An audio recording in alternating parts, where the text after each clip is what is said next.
Good afternoon and welcome to our latest episode of Your Friend with a Pipeline. Today, we're very, very lucky to have with us two amazing guests. One of them is Jeff Wiese, a former associate administrator with PHMSA and passionate advocate of pipeline safety management systems, which is our one of our main topics today. And also Alice Ratcliffe, aka compliance legend, as she's been called. And I will let them introduce themselves briefly. Go ahead, Jeff.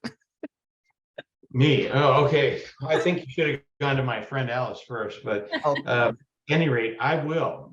So you mentioned my career in a nutshell was I spent 15 years doing offshore oil and gas, got involved in safety management systems there in what's now known, eventually became the Safety and Environmental Management System, and it's used offshore now. Right. Came over to pipelines in '99 and spent 7 years in program development, doing everything, research and development, oversight programs when integrity management first came along, as you guys will remember, public awareness, you name it, right? And then through a series of unfortunate events, I was left standing when they were looking for a new person to run the Office of Pipeline Safety. But I took that on, and of course I'm kidding, and I did it for 10 years. Really loved it. I did. There are parts of it I didn't care for, but generally loved it and got to work with a lot of great people like Alice. And so I left there in 2016 and joined a company called TRC, was there as a senior vice president for 7 years and decided to go out on my own. I wanted to be honest with you, I wanted to work less. So I would just say, hey, that way I can control my schedule.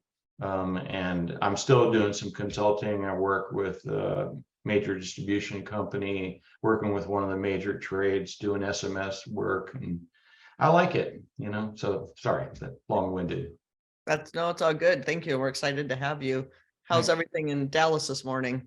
It's a beautiful day. It absolutely is. And I'm Alice Ratcliffe, and I am currently working with Erin, helping her with some of her clients and as she grows her business. And I've been fortunate enough to work in the industry for the last almost 20 years now that I absolutely love. It's like solving a puzzle every day.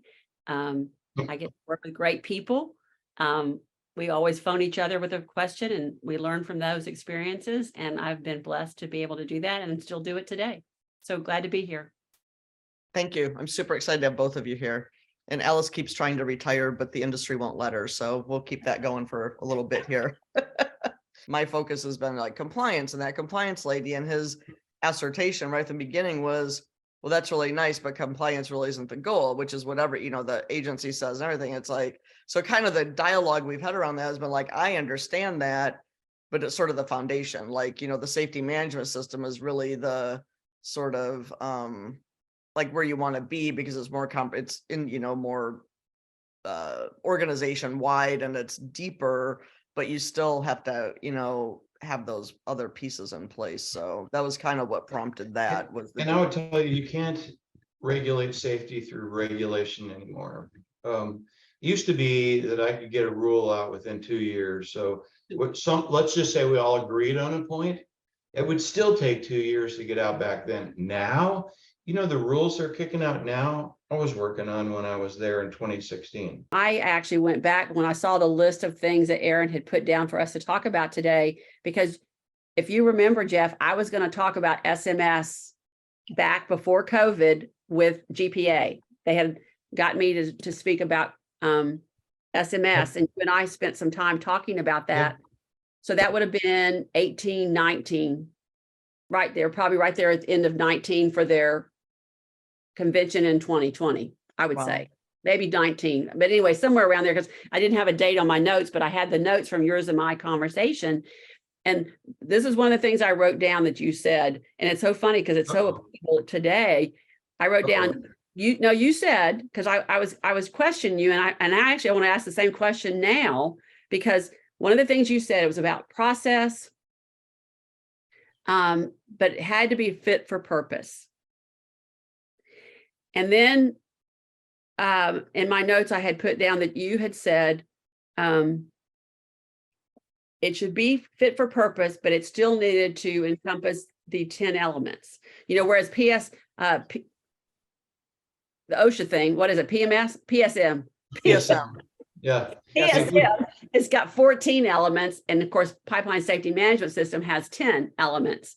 And so I wrote those two things down, which I thought were still applicable today. I would think so. And then my first question to you was, how has your thought process regarding PSMS evolved since 2015? Wow. First started talking about it. So that was one thing, because I think here we are today, 2023, we still think it's relevant. You can't do it by regulations. Right. How do you sell PSMS with everything else that's going on? How do you even get them to care about that? But see, I don't think that's tangible, Jeff. I think that's in the offshore world. Okay. And I was on the original RP75 committee, which is where I really learned about systems management. Okay. And that was for offshore operations, right? And there was the same exact, it was like deja vu when we did 1173, right? But I still remember two quotes. One was, oh man, guy was head of, I think it was at the time.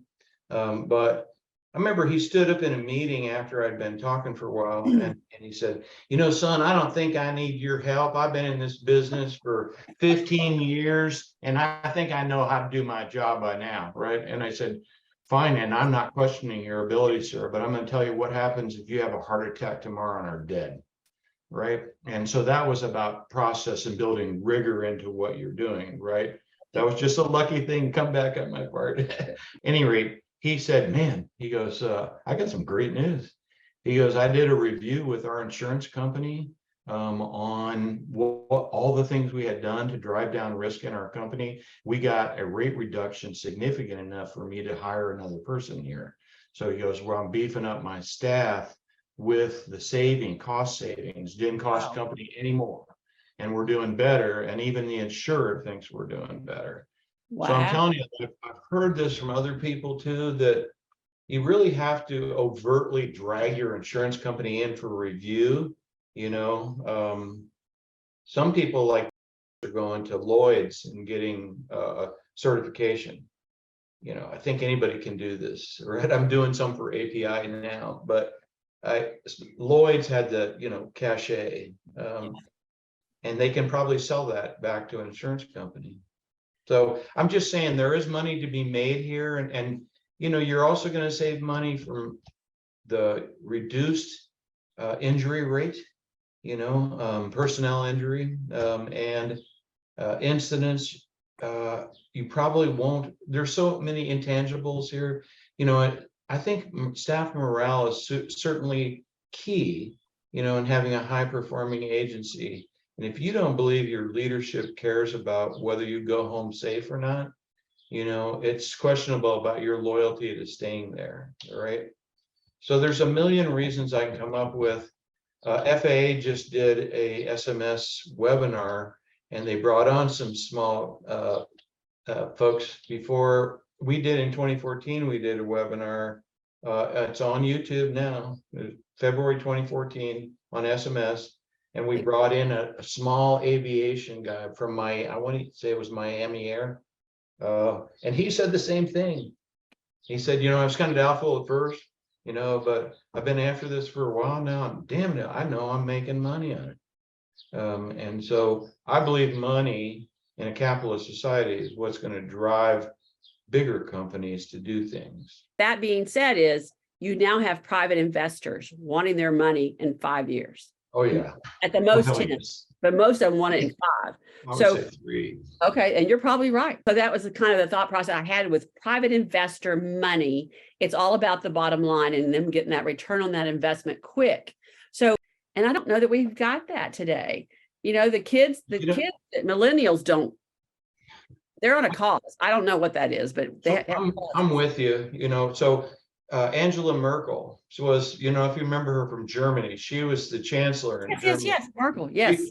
She had a beautiful quote. She goes, private equity, let's keep that scourge out of Germany. And so I agree entirely for the reasons you just said. I agree 100% with what you said. So, doesn't mean you can give up. And so I think some of the things you can do and how is it my thinking evolved is I get simpler, as I get older, I think it's hard to talk to people unless you can simplify, what you're talking about. Winston Churchill, can't fit it on one page, you don't know it.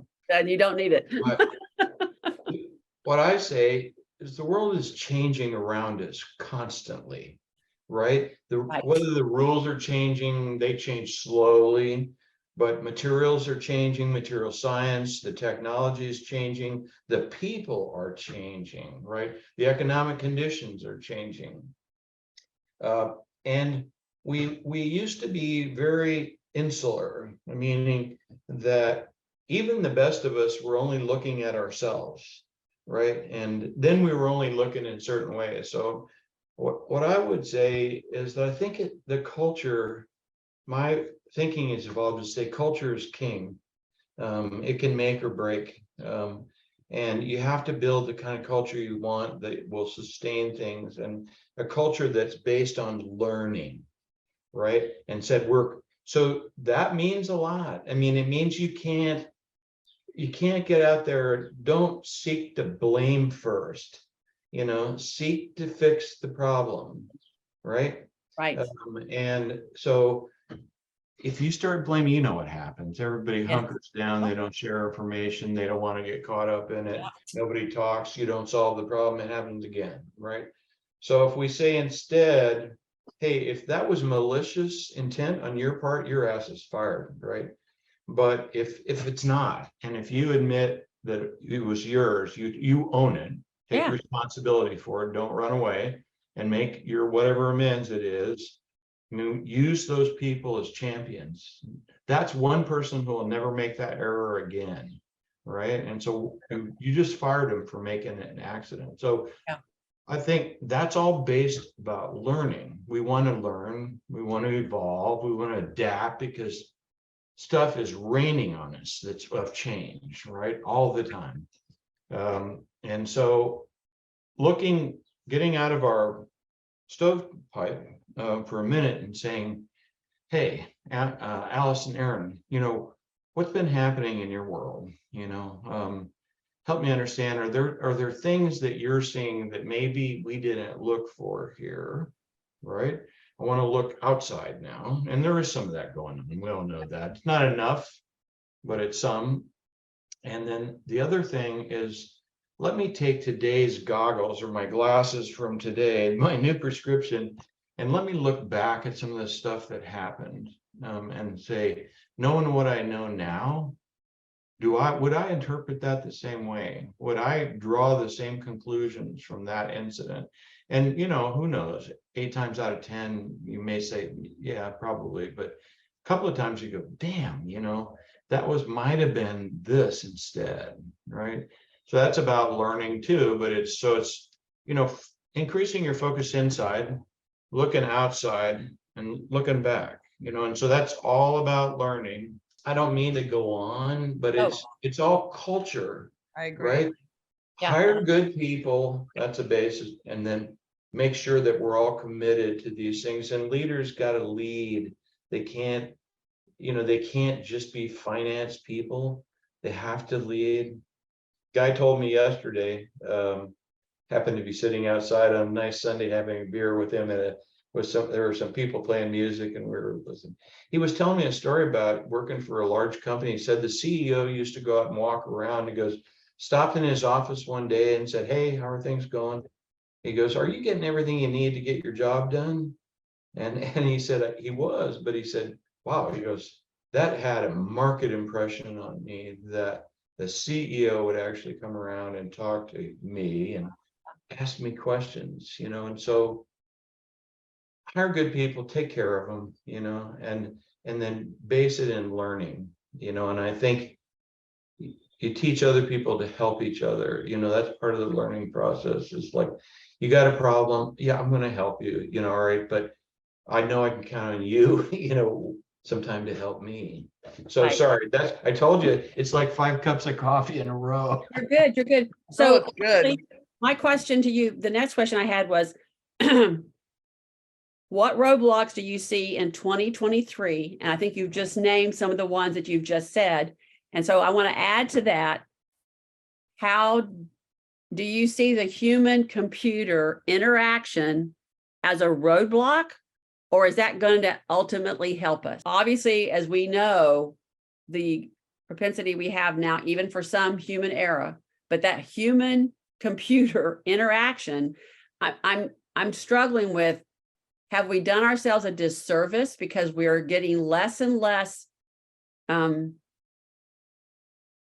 the human empathy piece, if that's the word I'm looking for? I don't know. And maybe I've got it mixed up and I don't know how to explain it, but that was my next question to you, was if you could see roadblocks besides the ones you just mentioned, and how would you treat human computer interaction? Let me take the last one first if I can, because Sure. that would be the first one. We could go on all day on roadblocks. But actually, I'm very optimistic about the human and machine interface. Okay. I've seen some really good examples. I tried to sell some back to a former employer who won't be named. And one of them, for example, I don't mind mentioning their name, they're a commercial company now, but there's a company called V, like in Victor, VGIS. And so this is a very simple thing, but one of my passions in my former life was damage prevention, right? For obvious reasons, we all know, right? It ought to be in everybody's life, right? But VGIS is used during construction, and you can use an iPhone with a LiDAR on the new iPhones, and you can capture exact measurements about depth and location. And this later lets you go back in with what they call augmented reality. For example, after the street or the right of way is closed up, you can go in there with that and actually see in its location. You could see the pipe or whatever, the conduit that whatever you're looking for. Wow. Look up via GIS. It's really cool stuff. Okay. Again, I failed on one other one, which is another case where, so this doesn't, I think maybe it applies to most transmission and distribution and everyone else, but indoorreality.com. I love indoorreality.com. It's similar in that what they do is they take a backpack right now, and it'll be miniaturized over time. And they basically go into a facility, inside a facility, and they spray that with this LiDAR, and they create a 3D image, and they put tags on things like valves, and that tag will take you to the data on that valve. It'll also take you to a procedures for maintenance or whatever.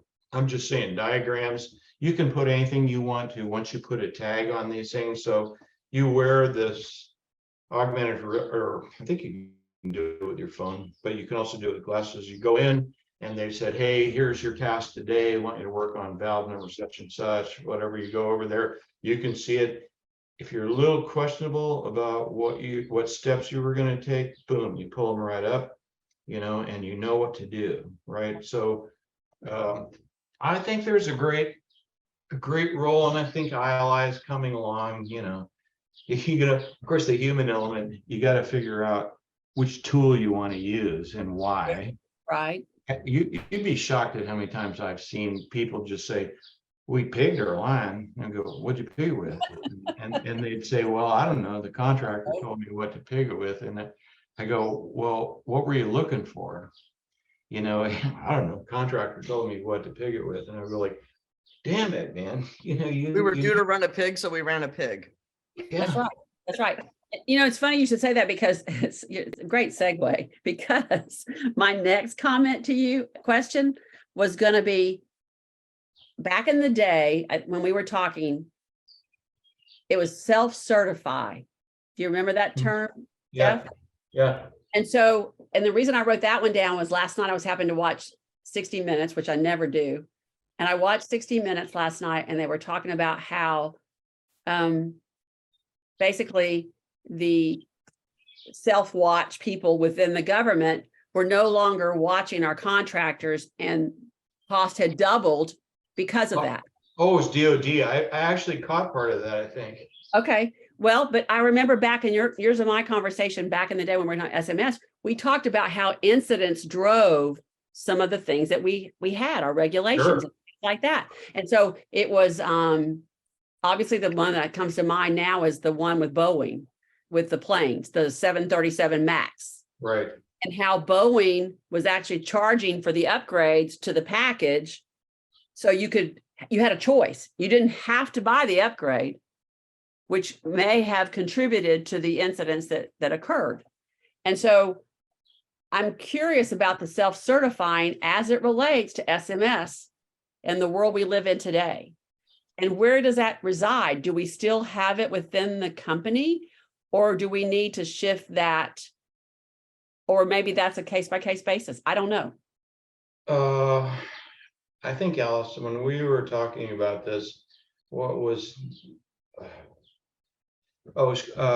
I had been working with counsel at PHMSA to try to create something that eventually was named Safety and Environmental Protection, the SEP program. And so we, in that context, now see, I eventually didn't win. They waited me out and I retired, but I left the government. And what I believed in that, for the most part, and I say, it doesn't mean that I'm not going to do a surprise inspection, Right. or it doesn't mean that I'm not going to do a random sort like a drug test and say, oh, your number's up this year. And I don't want to tell you 2 months ahead of time. So go in and clean everything up. I'd rather get it to the point where you say, hey, we discovered something, right? And here's what we're doing to take care of it, right? And I say, like, that was a violation. So it's probably going to be a notice of violation, but there's no penalty. I don't see the point in penalizing you now. Or I mean, you already know what it is. You're fixing it. I want to encourage you. I can't give away the farm, or I'd give up the notice too, right? Correct. The regulator has a job to do and they have to prove that they're doing their job. So say, probably want that notice of violation, but we'll mitigate it to zero if you take care of this and look beyond that one little narrow incident, look in a broader swath of your system, right? To me, that's safety. It wasn't novel, right? I belonged to an interagency working group, and I would listen to EPA talk about similar sorts of things on the EPA side. And the offshore people were there too. It was a really interesting group. Wildland fire people, OSHA was there, NRC was there. There may be 5 people that speak during this thing, and invariably in every meeting, I would say, that person's really interesting. I'm going to call them, approach them, say, hey, can I get your phone number? I'd love to talk to you. So it was just about ideas and about learning and all that. I like the idea, Alice. I think there's some practical realities where, politically speaking, PHMSA was getting beaten up for not doing more penalties. And I go, well, I never liked it. In fact, corrective action orders were infinitely better. You did ask me one other thing I didn't answer. So you have to ask me about the impediments to SMS and its progress. I think we talked about earlier, part of it is the push and pull between economics and safety, right? And the pressure on people on the economic side to show quarterly progress. And as you were saying, the changes in ownership going to private equity with a lot of this stuff. But on the other hand, I think that's certainly one of them. And I think there's a survey being done by, as you probably know, by PHMSA right now, and it's due to the Congress at the end of this year. And it's about how gas distribution is doing with adopting SMS. We had always, even as a group, everybody knows this on the SMS group, like we had said, it should stay voluntary to allow you to collaborate and cooperate with each other and learn, because the regulator doesn't know anymore. Sorry about this. That's one of the things about working from home. Your window is open, it's a nice day. You get to hear the trash truck pull up. So sorry about that. So good. What we would say was, the group believed in SMS. and really do believe in the power if somebody's serious about doing it. But they said, we don't want to make it mandatory. Let's work together. FAA, that was advice from the guy who ran SMS at FAA to me. Keep it voluntary, at least 10 years, right? And give yourself time, because the regulator needs to learn, the industry needs to learn, and you can learn better when you're working together without the fear of penalties and all that kind of stuff. But what I also said to him, you know damn well the day's going to come when there's a really bad accident and you got to go to Capitol Hill because they're asking for a pound of flesh and they don't know enough to even describe a pound of flesh.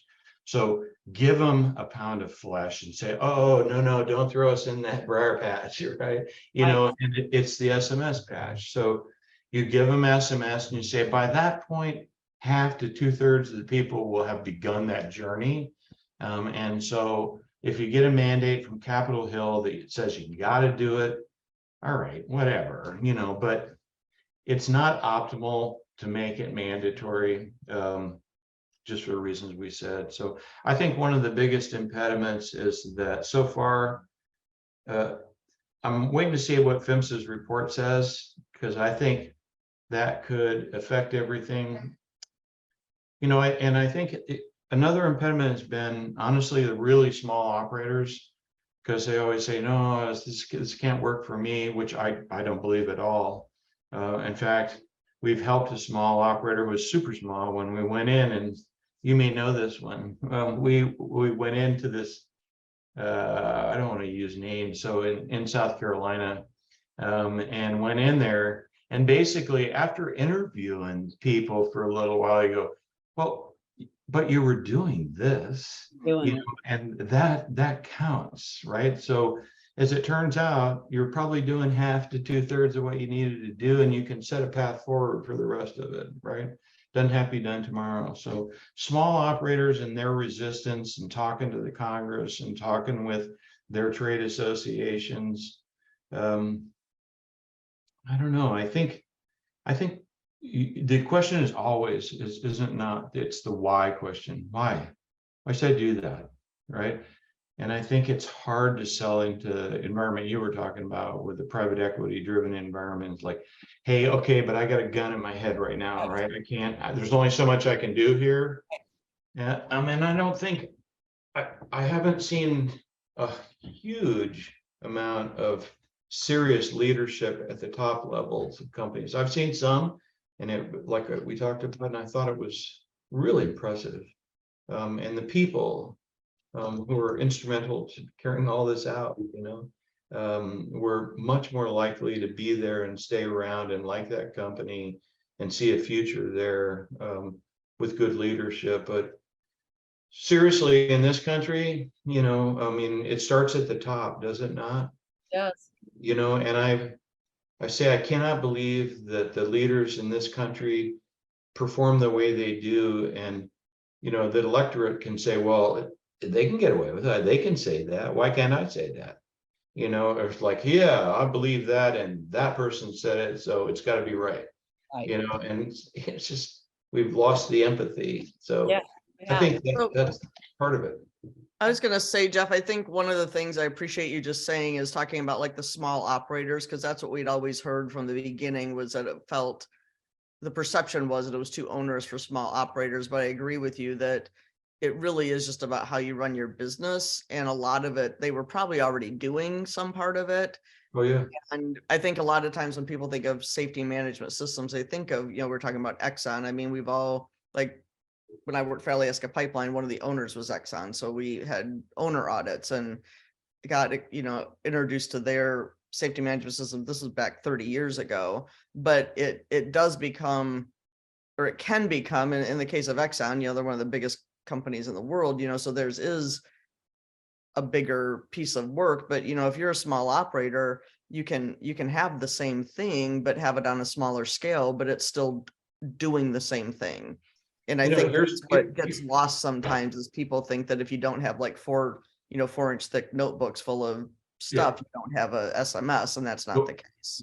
I tell people all the time when we do these assessments, you say, I don't want that, you know, Yeah. Don't give me a 3-ring binder. All I need is a table of contents where it says, here's the elements in 1173, and we've Right. looked through all of our systems, and we think these documents here are all relevant to this element. Good. Just give me a bridge document. I don't need another 3-ring binder. It's a waste of money and waste of time. You know, Right. but I will tell you that what the small, and I can't believe they're not doing it. I tell them all the time, the smaller ones on the gas side in particular, say, listen, if you look at the percentage of this, why are we talking about SMS? It's risk, right? We're trying to drive down risk.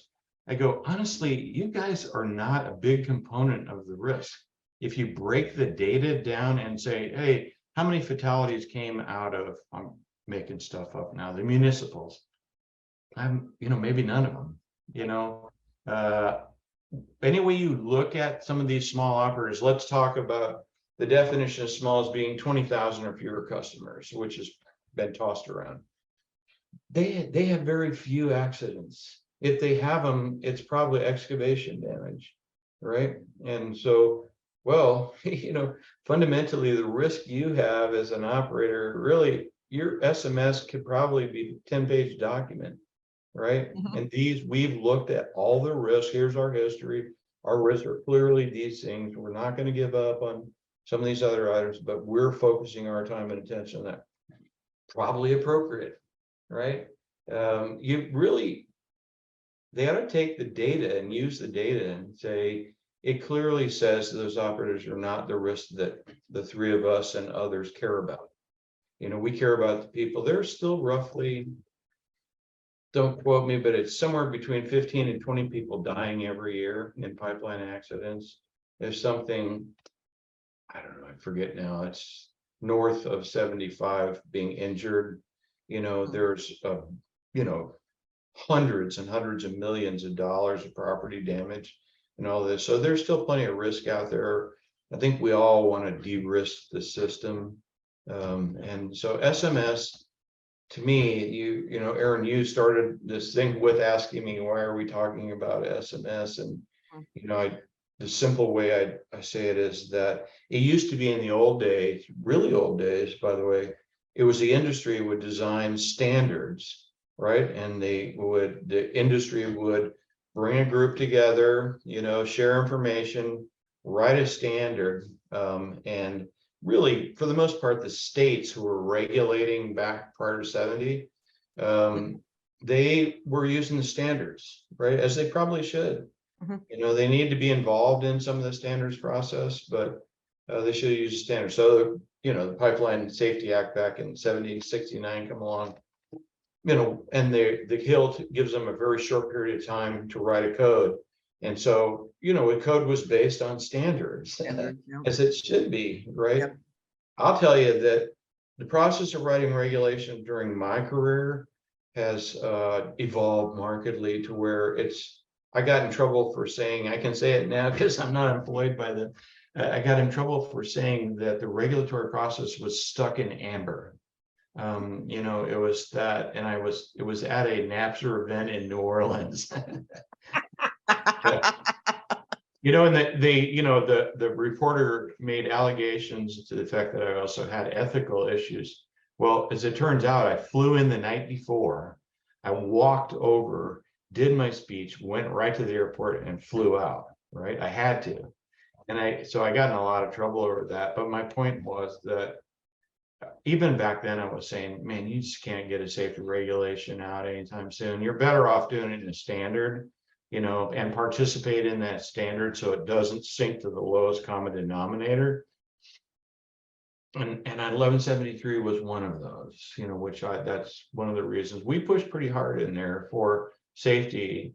And Linda Doherty and I, at the time, the group wasn't making any progress. We went out and looked at 10 different standards from different industries, high hazard industries. You'd be surprised at how much commonality there is amongst all these things. And you go, these 10 elements were in all of them. PSM might have some wrinkles to it, but they were in all of them. And you go, well, these high hazard industries have been at this for a little bit longer than we have, and they figured out that these 10 elements, I'm not sure why we need to reinvent that wheel. right? And that's really how we got to 10 elements. Now we fleshed it out Sure. based on pipelines, but it was pretty clear that a systems approach would take that. So I don't know, I think the regulator can,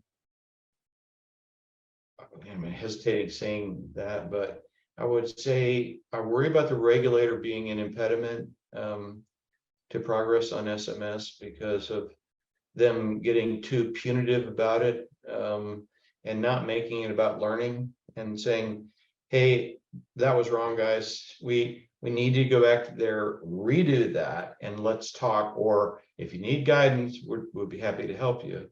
But I wonder if whether the regulators themselves are familiar enough with SMS. Some of them are, clearly, right? But I bet not a lot of them. Well, I would hope, actually, to back up a minute, when you're talking about the other like high risk industries, that's one of the things we investigated also. I'm sure everybody's done it. We had sort of a matrix of the different elements across all these different industries, and you're right, they're very similar, and each usually have one or two that's kind of unique to whatever that industry is. And I guess that's one of the things that's always puzzled me a little bit, is like most of the other high risk industries have mandated SMS, and I know there's been reluctance in the pipeline world to do that, and you kind of touched on that a little bit. But I would hope that if it were mandated, it really does seem like typically when a program is relatively new, they're less likely to write actual penalties and rather, maybe a warning letter or something. And it helps give the industry some guidance and like, this is what we, our expectations are and that sort of thing. Yeah, but if you look at those other industries, like FAA has only made SMS mandatory and recent, but they've been at it for 15, 20 years. Oh, okay. I didn't realize that. Okay. Yeah. No, they've made it mandatory now, but as I was trying to say, by that point, you probably got half to 2/3 of the people on board. Oh. Some of the things that we were talking earlier about a case which we won't mention by name, but one of the things that people don't understand the regulatory process very well, I don't think. And as my good friend Alice knows, it's very complex. It's got a lot of steps to it. And, the cost benefit step alone, as we remember the case we were talking about, oh my God, what happens is we talked earlier, you have an accident, a member of Congress is in that district, they need to show their constituents that, boy, they're going to do something about this, even if it's not the most important issue in town, right? And they're going to get a mandate put in every 4 years. The Pipeline Safety Act is 4 years. They're going to get an amendment put in, and this is the year, by the way. So they'll get an amendment put in, and if you're another member of Congress, is like, it's water off my back. I don't care if you put it in there or not, right? People will say that Congress acts as an institution. It doesn't. Very often. It mostly says, hey, what's in it for me? Or is that mine? Or did I get a group of people to support me on this? Whatever. But that's why after Merrimack Valley, I think that member of Congress failed in getting that to be a mandate for the whole thing. And I think the industry put up a good fight on that for the right reasons. Right. I think, keep it voluntary for a while. Let's work together on this. Give us time, take some time to make change like that. But, when a mandate comes along to the agency, it says, hey, not SMS, but pick a different topic, valves, for example. That started out, the remote valve started out back in '99 around Edison, the failure of the Edison pipeline. There was a lot of research done on valves at that time, right? And basically what they came to for gas transmission, at least, was, hey, most of the damage is done in the first like 15 to 30 seconds, right? During the explosive part of the event. You're gonna, now, San Bruno went on, it took out the water main there. That was, not saying that can't happen, but that's the first time I've ever heard that one. So at any rate, I was wandering, but the point was, You may get a mandate to the agency. The agency's got the mandate itself was not cost beneficial, clearly not cost beneficial, but nobody made the Congress do a cost benefit on this. They'll get CBO will score it, but I don't think that matters really. They don't have the data anyway. So goes to the regulator. The regulator is juggling a lot of balls, but they try to write a rule. They have to go to the politicals at PHMSA, first of all, get them on board. And they have agendas too, right? Coming from the top, they have agendas of their own. Then even if you get them on board, you got to go to DOT, and DOT is saying, you're actually fairly small potatoes at DOT. We got planes, trains, and automobiles to worry about here. And OMB is only going to let us have so much time to talk to them about our rules. So figure out what you really want done, right?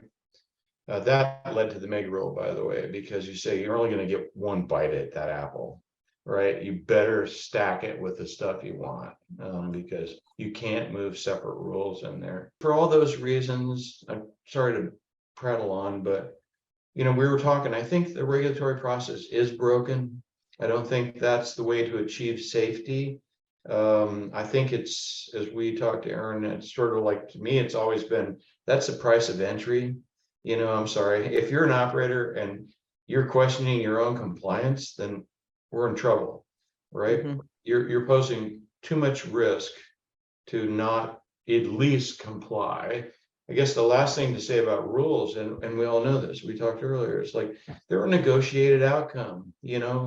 No regulator gets everything they want that says, if you do this, you're safe. You won't get it, it won't be cost beneficial. You got a pipeline safety advisory committee you got to go through. So it's a negotiated outcome. It goes down here. And at least it's progress, right? And I'm all about progress. Take it in chunks, right? Don't just sit still and fight and say, I'm not getting my way. Let's make compromises here and make some progress. So, I think that's what SMS brings to my eye, is that if it's undertaken seriously, and it doesn't have to be, like what some of the mega companies have built. It can be, if it's undertaken in earnest and it's based in learning, and it has, you can address the 10 elements. I could probably do it for any company. I've done audits for companies, and I know Alice has been involved in this, and it's not hard, and boy, go out to the field and talk to people. You get an earful, I think I get the most and the best information I can get when I go to the field. So, Always. I'm a true believer. The big companies do, actually, I've made I've done some work with them on SMS, and I've seen that they are doing good work, and how deep it goes, I can't say, but I could see examples in the field from some of these bigger companies too. I'll leave you with a thought, is I learn a lot from other industries, Mhm. because then it takes all my biases out, and I don't have to think about, well, I know what happened in that pipeline case or this one. So you think about, there's a school of thought, it's called the highly reliable organizations, HRO. And Carlene Roberts was one of the initial people on that one. There's a number of good books on HRO theory, but man, when you read it, it is pretty much SMS, right? And it talks about the things that we talked about here about learning, right? And how do you encourage people to learn and not be afraid to share information, right? We have litigation, that this country is just litigious, it's like, we've got too many attorneys or something, and so we think about how can we make deep pockets pay and get money out of deep pockets, as opposed to, damn, that was a bad accident, that can't happen again. What are we going to do to solve that for everybody, not just one person? Hey, listen, I got to run. Okay, Is that let's okay? we got another We gotta meeting. do this again and just change the Oh, topic, yeah. okay? Absolutely. Okay, Absolutely. What? Absolutely. I do podcasts all the time. I think they're fun. It's Yeah. great seeing people like you anyway. So it's been a while, and I it has been a while. appreciate it. Yeah. we'll just have happy hour, but not hold the drinks up in front of the That's right. camera, right? Oh, why not? I don't mind sharing. my drinks. I'm planning on making Alice and I was it Hoda Cove? Who are the ones that always drink on Good Morning America? Oda and Pipeline ladies that do that. We're gonna be I drinking. bet it would sell. I You're agree. probably right. I agree. You could call it, well, like whatever, I know, get a tie-in happy hour. Yeah, Exactly. with a question, with Yeah. a pipeline question or something, pipeliners with, yeah. We'll There's figure a lot of With a editing. pipeline with a glass of wine. Yeah. so, You'd have to do a lot of editing on that, though. probably so. But Yeah. y'all go All have a right. great day. Thank you April so much, Jeff. This was amazing. No, And it's great we need talking to do you it more guys. often, 'cause there's lots of good discussions. I enjoy it. All right. Bye. See you guys Bye later. now. I'll talk to you a little bit, Alice. All right, bye. Bye.